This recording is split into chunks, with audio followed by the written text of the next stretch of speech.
¿Qué tal? Muy buenas noches, los saludamos aquí en Sala de Prensa de Noticias Caracol, aquí en Caracol Ahora, el primer canal de noticias streaming en Colombia. Estamos con Ricardo Ospina, aquí en Sala de Prensa, colega, amigo, director de los servicios informativos de Blue Radio. Don Ricardo, buenas noches. Hola Juan Roberto, buenas noches, como siempre un gusto estar aquí en Sala de Prensa. Gracias por trasnochar con nosotros, hombre, ¿no? Aquí estamos. ¿A qué hora llega usted a Blue? Siempre a las 5:30 de la mañana. No, tempranito, sale de aquí para allá, sale de aquí para allá. Bueno, estamos hoy en este fin de mes hablando de varios temas importantes y en este comienzo de semana, Ricardo y televidentes, que tienen que ver con revelaciones, con denuncias, pero también con fallos. Y quisiera, antes de arrancar, Ricardo, de hablar del tema de los colados en La Paz Total, de un tema que hoy se generó en la Comisión, en la Corte Interamericana de Derechos Humanos, una decisión trascendental que condena al Estado colombiano.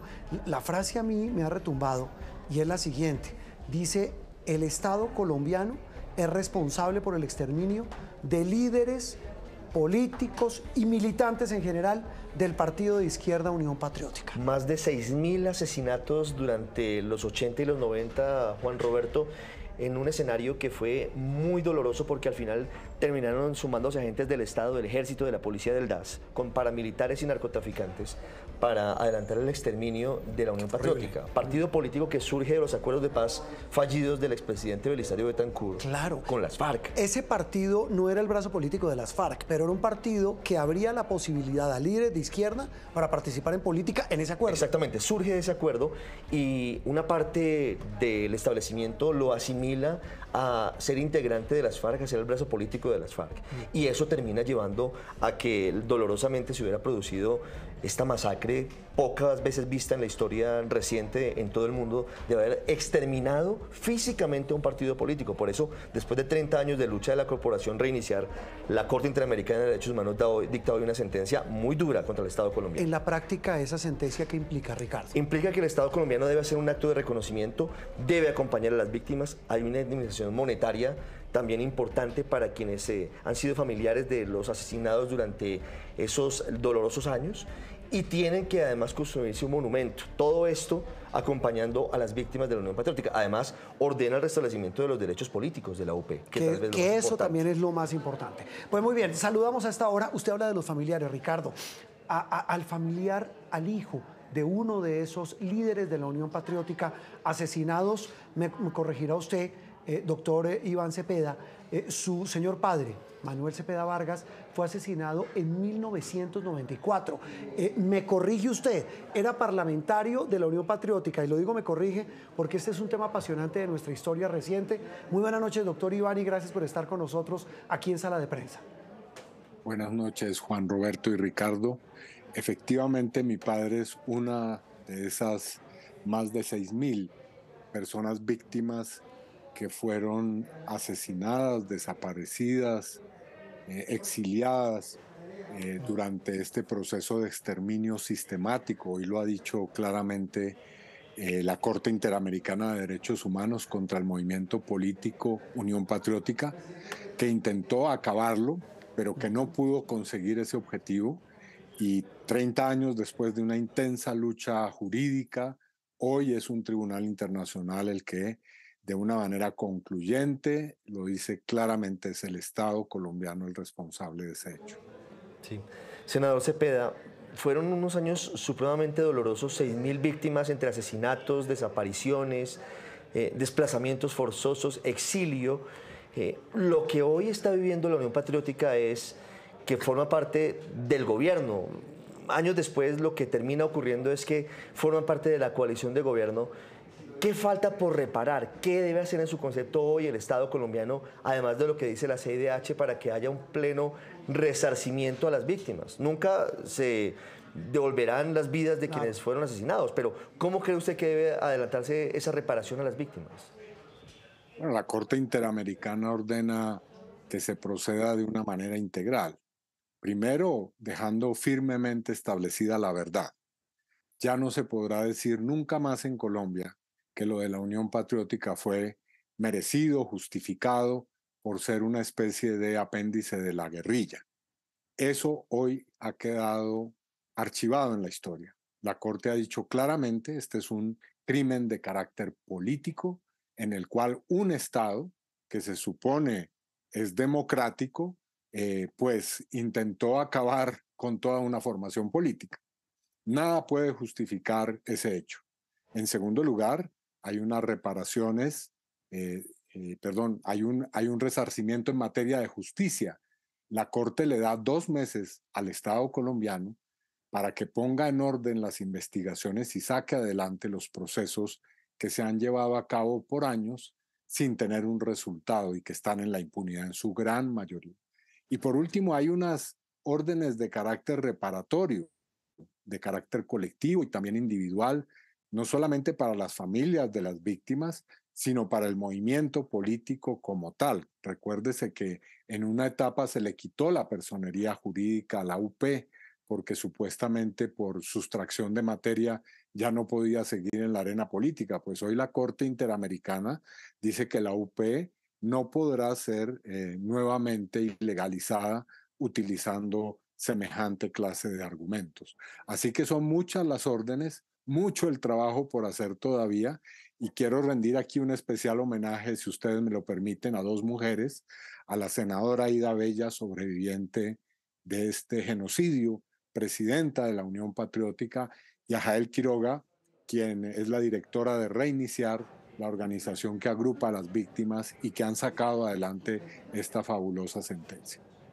Sí, y ahí uno recuerda, el doctor Iván Cepeda y Ricardo y televidentes, tantos nombres y para las nuevas generaciones puede que muchos de estos nombres no digan mucho, pero usted menciona a Ida Bella, que yo recuerdo, Ricardo, pues estábamos muy jóvenes, pero el atentado pavoroso del que fue víctima, recuerdo mucho esa conversación con Juan Gozaín cuando dirigía RCN Radio, ella contándole a Juan al aire que acababan de tirarle un roquetazo al carro en el que iba en Bogotá. Por la avenida Circunvalar, si no recuerdo mal. Claro, y como esos episodios, doctor Iván, muchos más, estaba aquí viendo, por ejemplo, mire, mataron congresistas electos, entre muchos otros, hubo asesinatos de concejales, de diputados, de dirigentes comunitarios, mataron, por ejemplo, a Leonardo Posada, a Octavio Vargas, a Pedronel Jiménez, que eran senadores electos en los años 80, estamos hablando del 85, pero quisiera que nos ayudara y ayudara a nuestra audiencia, repito, muy jóvenes muchos, doctor Iván, a recordar esa muerte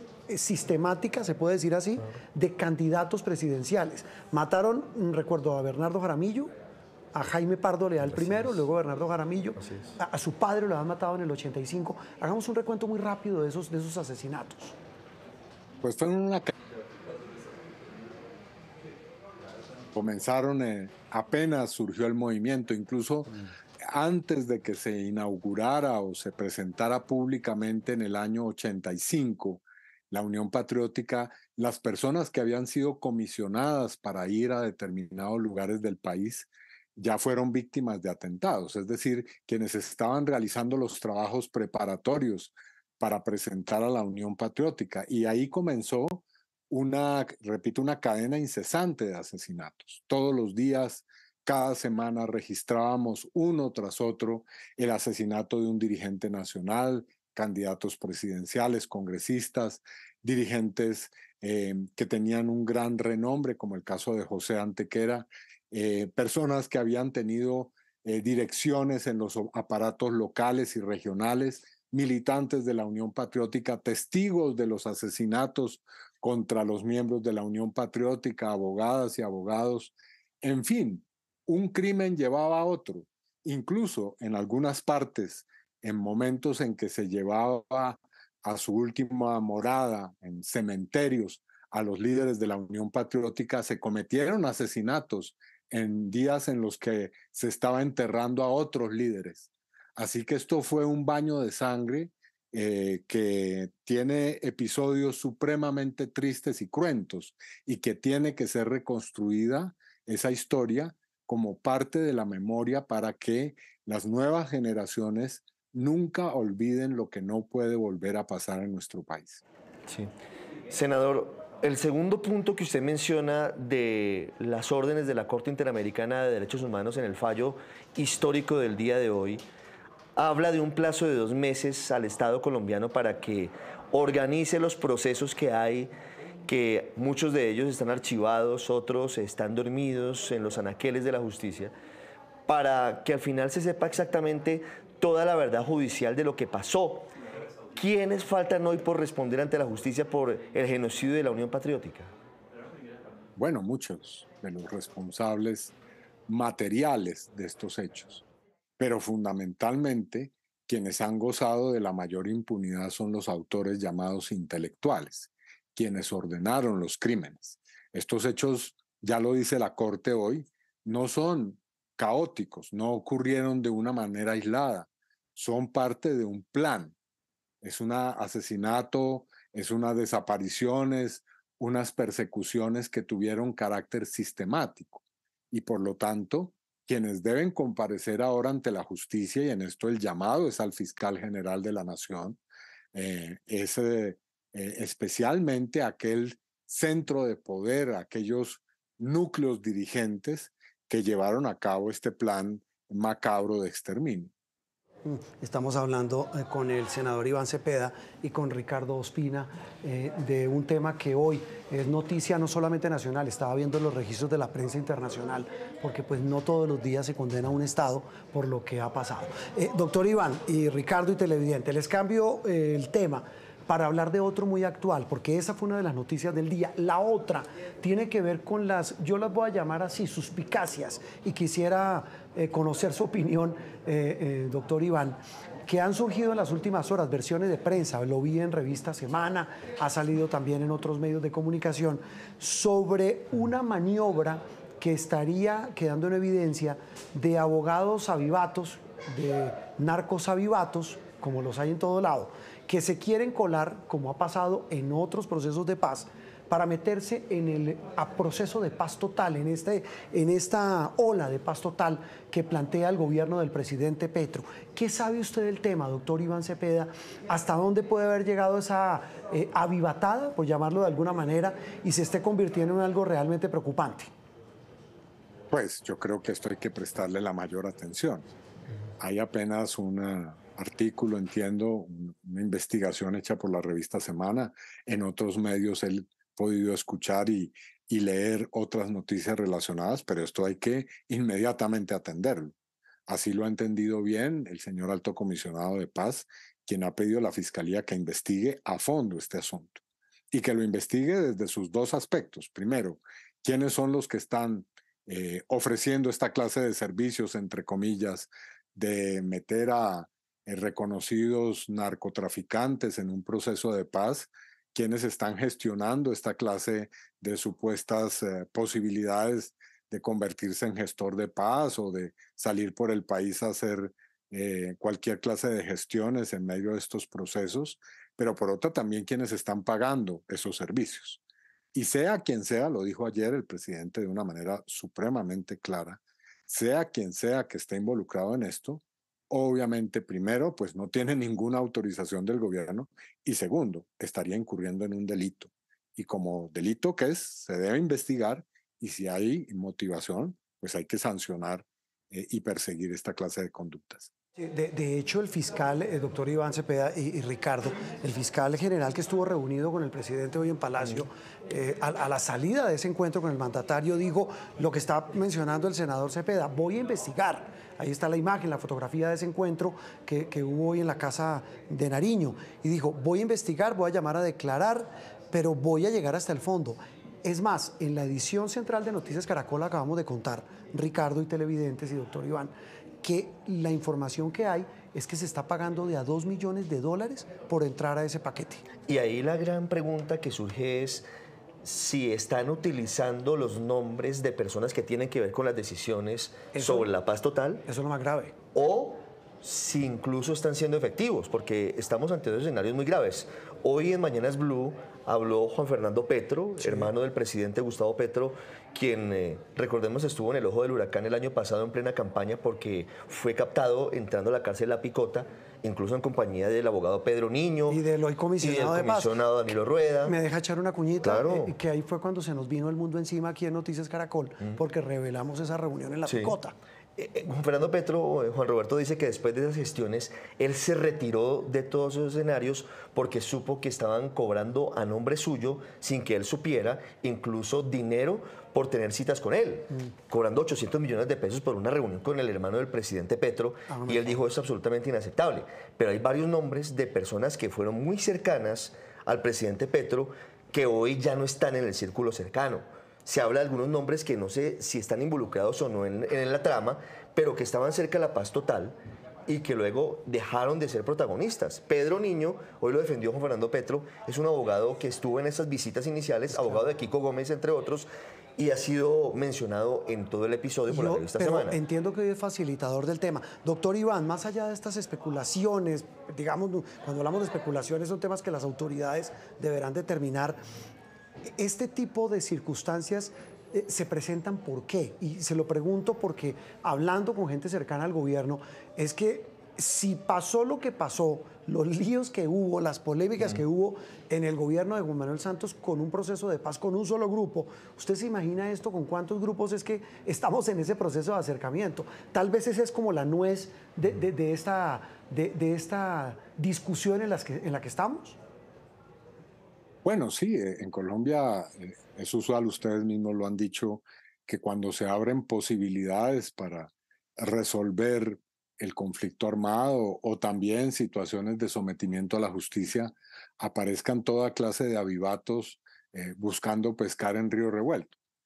Pero repito, aquí hay una línea absolutamente clara trazada por el presidente. Nadie está autorizado a hacer ese tipo de gestiones, salvo que reciba una autorización legalmente por parte del señor Alto Comisionado de Paz. Cualquier ciudadano que se involucre y se atribuya la facultad de estar ofreciendo esta clase de asuntos, y peor, que llegar a recibir por esos dineros, es una persona que está incursa en un delito. Quiero repetir esto para que quede claro. No se trata de una irregularidad, una equivocación, no. Es un delito que debe ser investigado y sancionado penalmente. Yo espero que el fiscal haga su trabajo y que efectivamente despeje cualquier sombra de duda sobre esta situación. ¿Usted tiene alguna sombra de duda, doctor Iván? No, yo no dudo que en Colombia se presentan este tipo de situaciones. No solamente frente a un proceso de paz, frente a cualquier cosa, pero yo creo que la paz, que es digamos, un propósito que es tan importante para el país, que realmente está en la esfera de aquellas cosas que son, como lo decía Antanas Mockus, sagrada, no puede estar obviamente siendo utilizada ni instrumentalizada con estos fines. Así que si hay alguna situación, esperemos que se dilucide y que claramente tenga un tratamiento como el que debe ser.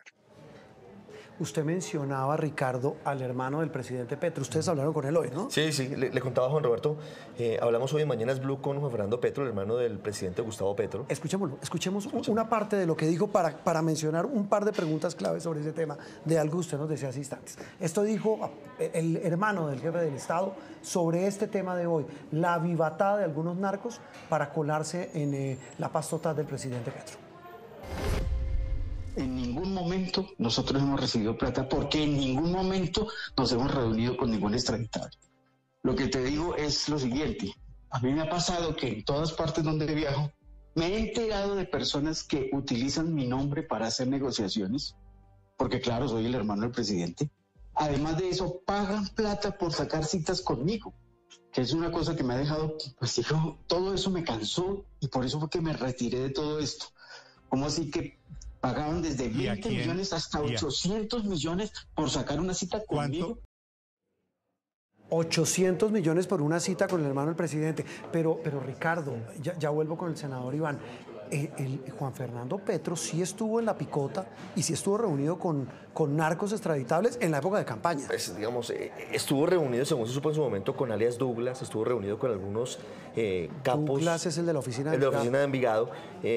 Y él dice que no se reunió con ellos, él dice que no tuvo esos encuentros y que por eso no tiene ningún tipo de vinculación con ese tipo de actuaciones que podrían estar vinculadas con algún tipo de ofrecimiento a esas personas en el marco de la paz total y lo que llamó en ese momento el perdón social. Recuerde usted que como desarrollo de toda la historia, hace 2 semanas hubo unas resoluciones del Comisionado de Paz donde ordenaba liberación de 5 capos del Clan del Golfo y de otro tanto de los Pachenca, que fueron mal vistas por Estados Unidos porque dijo aquí hay extraditables como alias Chiquito Malo que no tienen por qué ser sujetos de beneficios como suspensión de órdenes de captura. Claro. Ese es el contexto. Ese es el contexto. Doctor Iván, hoy hubo esta reunión del presidente Gustavo Petro con el fiscal general para tratar de eliminar asperezas de lo que menciona Ricardo, de un tema que es político pero también jurídico, y es cómo se hace para poder dar algún tipo, yo no sé si salvoconducto, levantamiento de orden de captura, para poder hablar con estos señores que son prófugos, ¿no? Estamos hablando de los que están aún en libertad y son buscados por las autoridades, y la libertad de quienes están en las cárceles. ¿Cómo se desenreda semejante nudo para tratar de buscar la paz con estos grupos a través de un sometimiento, porque no es un proceso de paz, digamos, en materia política? Sí, pero distingamos claramente dos situaciones. Sí. Una es la de estos negocios reales o ficticios, eso lo se debe investigar, repito, por la autoridad, que se están haciendo o se intentan hacer. Eso es un asunto y, repito, frente a él, lo único que cabe es la investigación y la dilucidación de responsabilidades si las hay. Otra cosa son las gestiones del comisionado. Y las gestiones del comisionado apuntan a que grupos que tienen un alto impacto en la violencia, en la actividad ilegal, que están ligados a economías ilegales que tienen también un impacto supremamente nocivo en el país, puedan someterse o acogerse a la justicia. Y para ello existe un marco legal. Ese marco legal, y esta es la discusión con el fiscal, fue aprobado en el Congreso a través de la ley 2272 del año anterior. Ahí hay un artículo que faculta al presidente para que efectivamente solicite que se levanten órdenes de captura. El fiscal dice que es necesario precisar, hasta donde entiendo quiere que esta ley se regule a través de decreto o que surja también la ley de sometimiento, que es un compromiso que este semestre se hará efectivo por parte del gobierno y su bancada en el Congreso. Me parece eso perfectamente plausible. Creo que esa ha sido la conversación que hoy han tenido el presidente y el fiscal, pero es legítimo buscar que estas organizaciones se desactiven por la vía precisamente del sometimiento, y en eso no creo que se pueda hacer reproches ni al comisionado, ni al presidente, ni a quienes estamos buscando lo que hemos denominado la paz total. Y habrá que esperar qué surge, digamos, de esa reunión. Doctor Iván, finalmente, lo escuché, y usted me corregirá, en las últimas horas muy crítico con estos grupos ilegales, con el Clan del Golfo, con los Pachenca, hablando de que hay que ver que ese es el fuego que se decretó y del que ellos hacen parte y acogieron ese llamado del presidente Petro, se esté cumpliendo. ¿Usted tiene información de que en algunas regiones estos señores siguen delinquiendo como si nada? No, el asunto es que hay denuncias, ¿no? Y como yo siempre actúo con esas denuncias en la mano, dicen que algunas son apócrifas. Bueno, perfecto, pero lo que sí quiero dejar muy en claro es nuestro llamado a que se cumpla ese compromiso que se ha hecho. Porque si no es muy difícil avanzar, si no existe credibilidad, si no se refrendan con hechos las palabras, pues nadie puede confiar en que el camino que se va a recorrer, que deseamos se recorra, por supuesto, de lograr desactivar estas organizaciones, pues pueda ser exitoso. Así que sencillamente he hecho un llamado para que se cumpla y se cumpla de manera rigurosa. Ahora, como se sabe, el alto comisionado, organismos internacionales, la Iglesia Católica y otras instancias van a hacer una verificación del cumplimiento de estos compromisos. Así que yo espero que esa verificación se dé muy pronto para que sepamos a ciencia cierta si se está cumpliendo o incumpliendo el compromiso adquirido. refrendar con hechos las palabras. Yo creo que esa es la conclusión. Doctor Iván Cepeda, como siempre, un gusto y volveremos a hablar, porque nos faltó hablar del ELN, ¿no? Casi nada. Afortunadamente, porque en eso tengo que guardar mutismo absoluto. Lo sé, para lo sé. respetar mi condición de negociador. Bueno, muchas De negociador. gracias. Doctor Iván, muchas gracias. Iván Cepeda, senador de la coalición de gobierno, pero es claro y sobre todo Ricardo es realista. Es la impresión que me queda a mí. Claro, por supuesto. Aquí dice, Le toca. mire, en todos los procesos hay intentos de colados. Lo hubo en el proceso con los paramilitares del expresidente Uribe, recuerde Sí, usted. no es nuevo.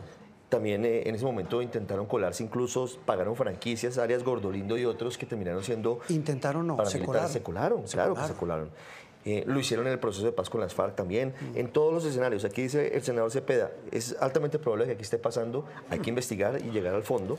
Y le dice el Clan del Golfo, bueno, copié la misma frase que usted copió del senador Cepeda, hay que refrendar con hechos las palabras. Es decir, menos cháchara y más acción. Así es. Ricardo, el radar, ¿no? Así es.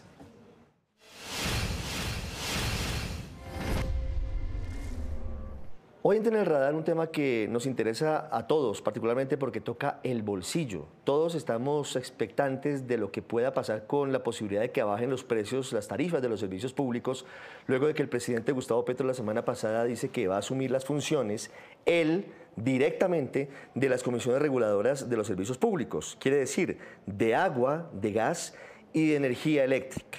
Yo sé que para todos es un gran dolor de cabeza lo que hoy pasa con el recibo de la luz. A todos los colombianos se nos ha disparado ese costo. No es tan fácil que el presidente Petro asuma las funciones de la Comisión Reguladora de Energía y Gas por una razón, y es que tendría que haber una modificación a la ley, no los enredo mucho, la 142, que es la ley que regula los servicios públicos en el país. Esto lo podrían hacer a través de un artículo si lo incluyen en el Plan Nacional de Desarrollo que está a punto de entrar al Congreso por sesiones extras. Con eso, la gran pregunta sería, ¿quiénes van a ser los asesores técnicos del presidente Petro para tomar decisiones de fondo? Sobre todo porque las generadoras, que son las que tienen en sus manos la producción de la energía, dicen que si las ponen a producir energía a todo vapor con base en las hidroeléctricas, podría ocurrir un asunto, y es que hoy estamos con embalses casi llenos. Si las ponen a producir a todo vapor, en corto tiempo podría bajar sustancialmente el volumen de los embalses. Y estamos a punto de entrar en el fenómeno del Niño, lo dicen las autoridades meteorológicas de todo el mundo. Si viene un fenómeno del Niño y estamos con los embalses bajitos, nadie quiere pensar en el fantasma del apagón que ocurrió en 1992. Hoy por eso en el radar entran las regulaciones que toma el presidente Petro y las advertencias de los que saben sobre el asunto frente a riesgos. Ojalá no volvamos al escenario del apagón en la época de 1992. Muy bien, don Ricardo Ospina, con el radar. Bienvenido de nuevo. Muchas gracias, siempre. Cae que aquí no vuelve, estamos siempre. ¿no? No, aquí estamos siempre, Juan Roberto. Don Ricardo Ospina, que es el director de los servicios informativos de Blue Radio, con el radar, participando hoy en estos temas de actualidad, mañana con un nuevo tema aquí en Noticias Caracol, en Caracol ahora. Feliz noche para todos.